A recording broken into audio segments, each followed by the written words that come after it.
Duometre, which is called the Duometre Sphe tourbillon. And tourbillon, you know what the aim of a tourbillon is to increase the precision by cancelling the effect of gravity. And what we noticed is that on the market there are many tourbillons, but so measuring the time precisely if they come from a good manufacturer, but none of them allow to set the time precisely. That means you can, in a tourbillon, you can set hours and minutes, but you have no influence on the seconds. So the whole idea of this watch was to use the dual ring concept, so the concept which is at the creation of the duometre, in order to be able to, at any time, to set the time in hours and minutes, but also in seconds, by just pushing the push button there, and then you can reset the second. So it's the first tourbillon where you can adjust the time precisely, so not just measuring the time precisely, but also setting the watch precisely. Also interesting for us that was to, in this watch, to create a watch which is overall a very elegant watch with a design which is very recognizable, and also with a very performing with the highest level of performance. So if you look at the tourbillon, because it's a wristwatch, it's not a tourbillon from a pocket watch, it's a brand new tourbillon called the Sphe tourbillon, and it's a tourbillon with the two axes. So you've got one axis which is concentrical to the carriage of the tourbillon, and this axis is inclined by 20 degrees. So the tourbillon will turn around its own axis in 30 seconds, and then the whole carriage will turn around a second axis which is in the vertical position in the watch in 15 seconds.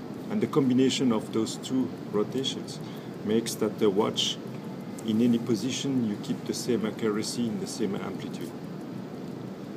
Also, there's in the tourbillon cylindrical hairspring, so that those are the hairspring coming from the marine chronometers, and they are much more precise than the flat hairspring because you can build two final curves at both extremities of the spring. That means the terminal curves will force the spring to beat concentrically.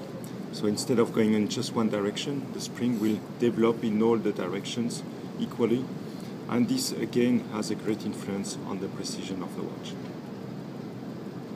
So in terms of function, we display hours, minutes, the second that can be resetted at any time if you want to adjust the time.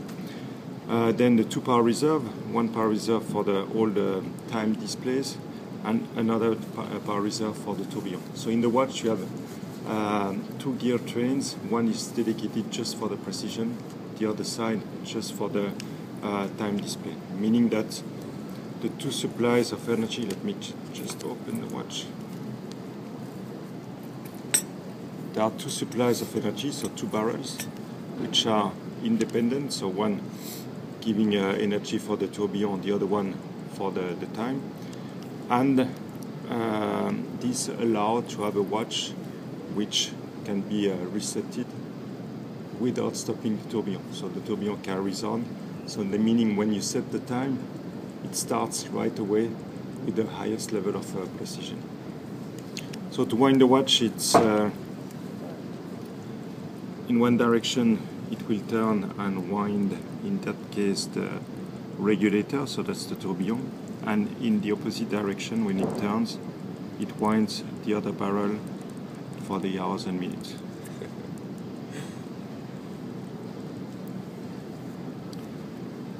Also because when you travel you don't want to lose the precision of your watch. There's something which is quite convenient. When you pull the crown in the first position, you can adjust the time, so the main time, in just the hour. Just the hours, so you keep the precision of the seconds and the minutes. And there's a second display, which is the home time, so that's the time where you come from, displayed on 24 hours, so that you know which time it is in your home country. And the date, which is around the time display, is synchronized with the time zone. So when you travel, the date will follow you in any direction. So if you go backwards, you can see that the date jumps backwards. So forwards or backwards. So it's a highly precise watch, complicated in terms of watchmaking, but fairly easy to use. And it's just one crown, one push button. No need to read the instruction booklet, no characters and so on. That's a watch, and that's how we consider the watchmaking, is just to have the pleasure of the watchmaking without having to read instruction booklets or to care about not doing this or that and so on. I mean, a quick question for you. Sure. Something that's as complicated as this, despite the fact that, like you rightfully said, it's simple to use, is it inherently more fragile than the other kinds of watches that you offer? I mean, is more care required because there's a higher level of complexity, or would you say, no, it's the same as any other watch? Of course, the more complex the mechanism, you have to take a little bit more care about that. But that's a watch you can wear on an everyday basis. I wouldn't go mountain biking with a watch, but that's a watch that you can wear pretty much all the time, except for sports.